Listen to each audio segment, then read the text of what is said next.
윤석열 대통령이 아직도 이제 본인이 반성과 뭐 민생을 따라야 된다, 국민 말뜻을 따라야 된다 이렇게 얘기했지만 별로 반성을 하지 않을 것이다라고 하는 말씀이신 것 같은데 아직까지는 행동으로 안 보이잖아요.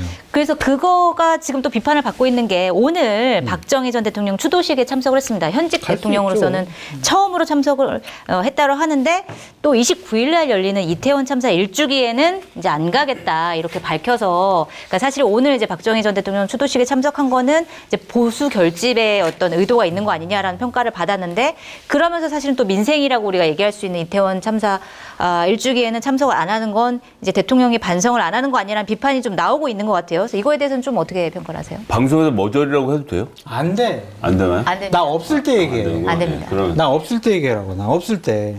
일단 뭐 박정희 대통령 뭐 간 거는 뭐 11.6에 가다니 참 웃기는 사람이죠. 예. 11.6가 좋은 이벤트라고 거기 가서 그걸 하고 있으니까. 네. 역대 대통령이 안 갔던 데 다 이유가 있는 거거든요. 그 뭐 네. 박정희 싫어서 한 거 같겠습니까? 너무 민망한 일이었지 않습니까? 여대생 끼고 술 먹다 죽은 일인데 뭐 그걸 가서 저는 뭐 굉장히 잘못 골랐다고 생각하는데 어쨌건 뭐 자기들끼리 하거나 말거나 아닌데 절박한 거죠. 네. 통합을 하는데 통합을 할 데가 없으니까 이승만 지지 세력하고 박정희 지지 세력 통합 말고는 할 수 있는 게 없어요, 대통령이. 네. 그러니까 여기저기 이승만 기념관 만들어주고 박정희 기웃기웃하고 뭐 그렇게 하고 있는 겁니다. 근데 거기는 원래 국민의힘 쪽으로 지지를 하고 있었던 거 아니에요? 상대적으로 이승만한테서 더 요즘 쏟고 있었기 때문에 박근혜 네. 쪽이 좀 소홀했죠. 이승만 쪽에 쏟고 있고 이명박 쪽에 쏟고 있었던 것에 비하면 박근혜 쪽은 좀 소홀했기 때문에 네. 그래서 하는 것 같아서 뭐 그래 그렇게 해서 MB랑 이승만이랑 저기 뭐 박근혜랑 통합 잘해서 정치하시면 되겠다 싶고 네. 이태원 참사는 정말 한마디 하고 싶은데 그러니까 등신들이에요 진짜 이 대통령실에 일하는 직원들이 아까 머저리도 안 되는데 그것도 안 되는 거 아니에요? 등신은 저 국어 교과서 저 국어 사전에 등록되어 있는 네. 말입니다. 알겠습니다. 심한 욕은 아니고요. 네. 안 할 수가 없어요. 더 심한 욕을 하고 싶은데 제가 원래 욕 잘 안 하는데 네. 그러니까 피가 거꾸로 솟는 부분은 뭐냐면 오세훈 씨가 서울광장을 못 쓰게 했어요. 정치적 집회인 것처럼 만들어서. 네.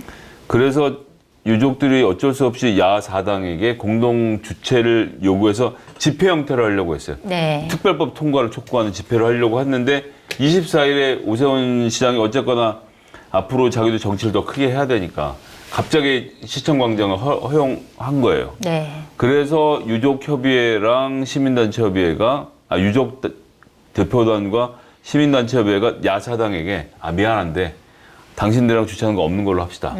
라고 하고 이 시민단체하고 유가족협의회가 오롯이 둘이서 추모제를 열기로 한 겁니다. 네. 그런데 집중 집회를 하기로 했을 때 더불어민주당은 전국으로 공문을 내렸겠죠. 네. 자, 다음 주에 이런 게 있으니까 올라와서 함께 추모하자. 그런데 그거 중앙일보에서 덜컥 기사 보고 공문 본다면 민주당이 하는 거야? 추모제는 아니라고 이 등신들아. 그러면 욕쟁이야, 욕쟁이. 그러면 네. 시민사회 수석실에 비서라도 한 놈이 추모위원회 전화해서 이 행사는 누가 주최하나요? 네. 물어보든가. 그거 물어볼 능력도 안 되면 정무수석실에서 할 수 있나? 하여튼 경찰에다 전화해서 해당 종로경찰서 경비과에다 물어보면 집회 신고가 뭘로 올라왔는지 나와 있거든요. 네. 아니 민주당에서도 우리가 주체 아니다라고 얘기를 했다는 거 아니에요? 민주당 말을 어떻게 믿어? 그러니까 민주당 말을 못 믿어서. 시민사회 수석실이 기본적으로 대통령 참가 행사에 네. 누가 주최하는지도 파악을 하지 않고 정치 집회다라고 선언하고 안 가버리겠다라고 해서 대통령 얼굴에도 침을 뱉었고 대통령이 12구 참사를 앞두고 유족들 얼굴에 침 뱉는 꼴을 만들어 버린 겁니다. 이런 인간들이 통치를 하고 있다는 게 정말 치가 떨려요. 네. 김성애 소장님이 말을 자극적으로 하고 굉장히 조금 격하게 비속어 표현하시네요. 격하게 하니까 네. 지금 동접자가 6,000명으로 늘어났습니다. 그런가요? 네. 아. 계속 욕 좀 해주세요. 아니 요게 효과라기보다는 굉장히 맞는 지적을 해주셔가지고 내용 편들어요 자체. 왜? 사회적으로 라고 중립을 시청자들이 지켜야지. 생각하기 때문이 아닐까요? 그렇죠. 네. 그럴 수 있죠. 장 소장님은 어떻게 생각하세요? 그러니까 두 가지 나눠서 말씀드리면 어쨌든 박정희 전 대통령 추도식 네. 가고 싶어 왔겠죠. 박근혜 대통령하고 같이 걷는 그림 보여주고 싶어 했을 거예요. 네. 대구가 흔들린다고 생각을 했을 겁니다. 그 지지층부터 결집을 시켜야 된다고 생각한 정무적인 판단을 한 것이다 라고 말씀을 드리는데 네. 지금 국민의힘과 대통령실에서 해야 될 일은 지지층 결집보다는 중도층으로 외연확장 확장이에요. 네. 그런데 외연확장할 수 있는 중요한 이벤트라고 하긴 그렇죠. 중요한 일 중에 하나가 우리 이태원 참사 추모식이잖아요. 그렇죠. 거기 가가지고 그 유족분들 손잡고 같이 보듬고 울고 위로하시고 그런 모습 보이면 많은 국민들이 감동했을 것 같아요. 그러면 중도층도 마음을 서서히 열겠죠. 네. 그런 행동을 안 하시고 대구 경북의 지지층을 결속시키는 행동만 하신다? 그러면 대통령이 대략 한 열흘 전에 말씀하신 네. 여러 가지 뭐 반성, 국민은 옳다 이런 말들은 말뿐이 아니었나? 그렇게 의심할 수밖에 없죠. 그래서 아직은 이제 시간이 좀 있으니까 다시 좀 판단하셔서 참여하시거나 아니면은 그분들 따로 좀 네. 만나셔가지고 그분들의 눈물을 조금이라도 좀 닦아주셨으면 좋겠어요. 네. 왜냐하면 네. 그분들 되게 아파하고 있는 대한민국 국민이잖아요. 그렇죠. 그러면 권력은, 대통령은 그분들의 아픔을 좀 위로해주고 보듬어주는 게 권력을 가진 분들이 할 일이잖아요. 네. 우리도 그런 일 당할 수가 있어요. 저 나가다가 갑자기 무슨 일 당할지 몰라요. 그런데 그런 일 당하면 대통령과 권력을 갖고 있는 사람들이 우리 편을 들어줄 거야. 우리와 함께 해줄 거야. 그런 인식을 국민들에게 줘야지. 에이, 우리 책임 아니야. 그러니까 경찰청장, 계속 경찰청장하고 서울청장, 오늘 유임. 이런 식으로 반응 보이는 것은 옳지가 않죠. 네. 알겠습니다. 아직 시간이 좀 있으니까 진짜 장 소장님 말대로 대통령이 다시 생각을 하셔가지고 그 국민들의 아픔을 좀 보듬어 주셨으면 좋겠다라는 생각을 좀 하게 되네요. 자, 이 얘기도 좀 해보고 싶은데, 그러니까 지난 7월에 이제 최수근 상병이 이제 실종자 수색하다가 숨진 사건이 있었는데 이때 같이 최 상병이랑 물에 떠내려가다가 네. 구조된 분이 한 분 계셨어요, 해병대. 그래서 그분이 전역을 하자마자 제대를 하자마자 바로 임성근 사단장을 사령관? 고소를 했습니다. 네. 사령관? 네, 고소를 했습니다. 자, 얼마나 본인이 이게 문제라고 생각했으면 제대를 하자마자 사실은 고소를 했을까라고 하는 좀 생각이 들게 만드는데 요 사태는 좀 어떻게 보셨어요?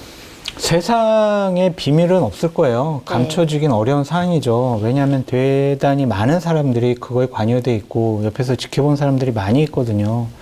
권력으로 누른다고 해가지고 감춰질 건 아닌 것 같습니다. 박정훈 대령이 부적절한 일을 했다라고 하면서 다 뒤집어 씌우려고 하는 것 같은데 이것이 과연 감춰질까요? 그러니까 처음에 진행된 일들을 보면 박정훈 대령이 잘못했다고 보기는 어려워요. 네. 그냥 원칙대로 일을 처리했는데 갑자기 생각이 바뀐 어디선가 다른 지시를 하니까 갑자기 잘했다라고 등 두드려준 사람들이 박정훈 너는 항명이야 이런 거잖아요. 이거는 언젠가는 밝혀질 것 같아요. 이거는 네. 대단히 큰 문제다라고 말씀을 드리고 네. 공정하고 상식적인 윤석열 정부를 지향했던 분들이 이러한 행동을 해서는 절대로 안 된다. 세상 일 다 밝혀집니다. 네. 그래서 제발 좀 지금이라도 이 사건이 밝혀지기 위해서 예를 들면 민주당이 특검을 이거 발의했죠. 이 부분 관련해서도 좀 특검을 통해서 제대로 좀 밝혀졌으면 좋겠어요. 알겠습니다. 좀 어떻게 보셨어요? 일단 구조된 게 아니고 네. 떠내려가다가 그냥 이렇게 물살에 나온 겁니다. 네. 거기에는 어떠한 안전 장치도 없었고 누굴 구조할 수 있는 것도 없었어요. 네네. 그래서 나뭇가지에 걸렸던 것 같은 이 물가로 밀려 나오면서 살은 거죠. 네. 살자마자 이분이 뭐 했냐면 최상병 찾으러 하루를 또 뛰었습니다. 네. 자기 동료를 찾으려고. 옆에 손 놓쳐서 사람이 죽었는데 그 트라우마가 얼마나 크겠습니까, 병장이고. 근데 이분 오늘 그 군인권센터에서 발표했던 그 성명서 내용 보니까 네. 치료를 한 번도 안 받았대요. 자기가 치료를 받으러 가면 내가 말한 내용을 해병대 사령관한테 보고할까봐 그 사령관이 어떠한 정보도 갖게 하고 싶지 않아서 네. 그냥 일 악물고 버텼다는 겁니다. 그러고 나오자마자 뭐 이제 모든 것을 얘기한다고 그 공수처에 고발까지 했으니까 공수처 수사들 지켜볼 문제는 아니라고 보고 저는 민주당이 딱 하나의 특검이라고 하면 이거 해야 된다. 최상병 특검은 반드시 해서 이거는 바로 잡아야 된다. 네. 대통령실에 개입 있다면 전부 다 잡아서 처벌해야 되고요. 당장 제 애도 지금 고3인데 네. 윤석열 정부 아래서는 군대 못 보내겠어요. 뭐 자기가 알아서 할 불안할 것 문제지만 같아요. 네. 이런 불안함을 주는 정권 하에서 어떻게 아이들을, 자녀들을, 그러니까 그 20대도 걸려있고 그 자녀들을 갖고 있는 50대에게도 다 중요한 문제이기 때문에 모든 국민에게 그렇죠. 그래서 저는 최상병 문제만큼 반드시 특검을 관철시켜서 거부권 행사하면 저는 그 대통령 가만두면 안 된다고 생각합니다. 그래서 이건 무조건 가야 된다. 알겠습니다.